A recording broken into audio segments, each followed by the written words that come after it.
When I purchased my 40-acre parcel of heavily wooded land on the outskirts of Cedar Ridge, it was with the intention of finally escaping the bureaucratic noise, chaos, and daily nonsense that came with being a property rights attorney for over 30 years in a major metropolitan city, where everyone assumed your land was theirs, and rules were made only for those too weak or uninformed to fight them. I wanted peace, solitude, control over my own space, so I bought the land outright, no mortgage, and installed strong fencing, gates with security codes, cameras at key entry points, and clear no trespassing private property violators will be prosecuted signs along every visible perimeter, expecting, perhaps naively, that such precautions would be enough to keep unwanted visitors off what was lawfully and exclusively mine, especially since the area was rural enough that there was no city zoning overlap and I had paid for detailed land surveys proving there were no easements, shared access rights, or municipal encroachments. But shortly after I moved in, maybe 6 months into what had been a blissfully quiet retirement routine of gardening, woodcutting, reading, and hiking my own trails, I began noticing footprints where there shouldn't have been any fresh human shoe prints by the back gate,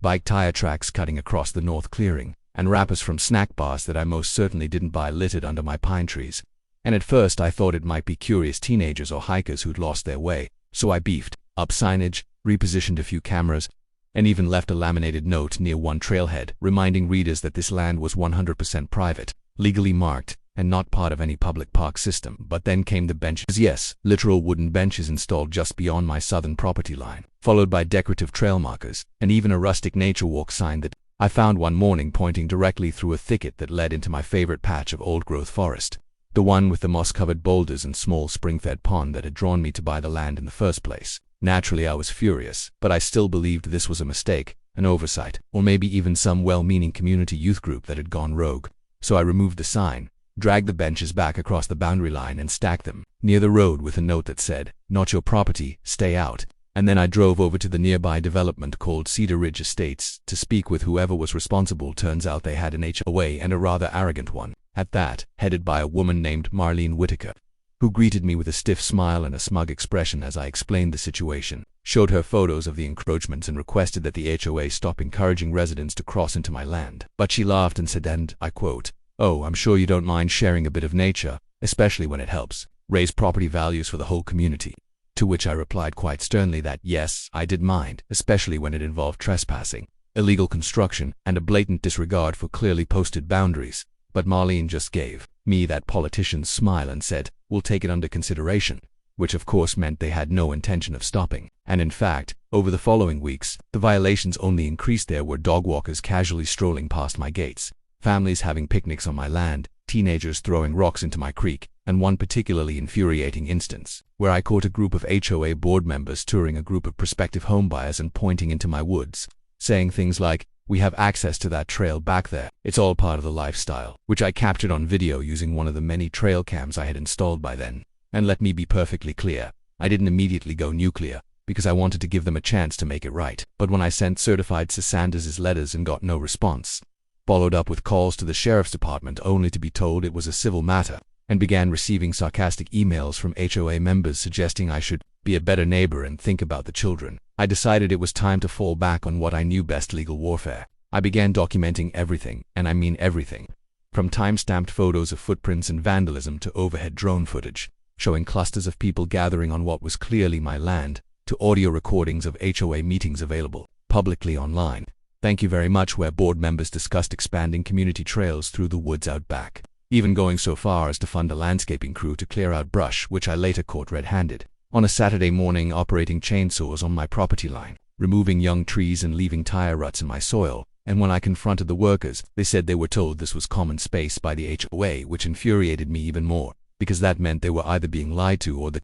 HOA was so brazen they believed my silence so far meant consent, which it absolutely did not. By this point, I had amassed a digital war chest of evidence: videos, emails, security footage, witness statements from other nearby property owners who saw what was happening and were appalled, and I contacted a former colleague of mine, now a senior litigator with a powerful regional law firm, who was just as outraged as I was and agreed to help me pro bono, not only because we were friends, but because he recognized the implications. This was a blatant, organized, and arrogant assault on private property rights, a case with the potential to set precedent. And together we crafted a lawsuit so airtight it practically whistled claims of civil trespass, intentional infliction of emotional distress, destruction of property, loss of use, unauthorized land development, and an added cherry on top, punitive damages for the HOA's continued and willful ignorance after multiple legal warnings. And as we prepared to file, the final straw came in the form of an HOA newsletter delivered to every home in the subdivision, proudly announcing a new trail system expansion and a community bonfire night scheduled for the following weekend, featuring activities to take place along the scenic Lower Woods area, which, according to the included map,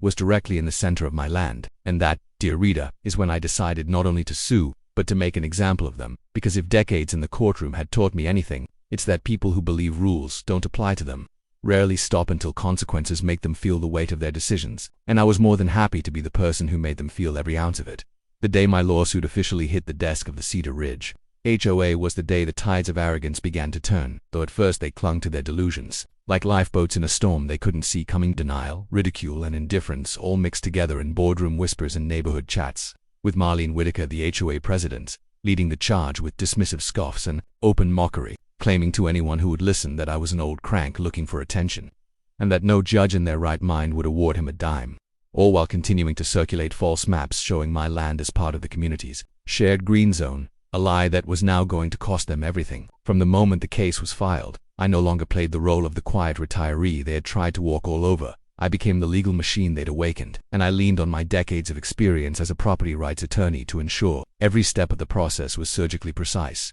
assembling a formidable team of former colleagues, paralegals, and experts who owed me favors or respected the mission, each of whom came armed with one goal: bury the HOA in the truth. We launched our case with over 200 pages of hard evidence, including time-stamped drone footage capturing multiple HOA-led tours entering my land, children playing by my pond, and teenagers lighting fires beside my toolshed, plus audio from an HOA meeting where Marlene herself stated laughing that Harper won't do a damn thing. He's retired, probably too tired to fight back, a clip that would later go viral online as public sentiment rapidly shifted against them. Discovery was a goldmine there. Internal communications were riddled with discussions about how to phase in access to my land, how to manipulate public image if it goes to court, and worse, receipts from HOA funds used to pay for gravel, benches, trail markers, and even a social media campaign promoting their so-called Cedar Trails expansion, a campaign which included my trees, my rocks, my land as photo backdrops for posts reading "Welcome to your backyard paradise," none of which had been approved, surveyed, or remotely legal,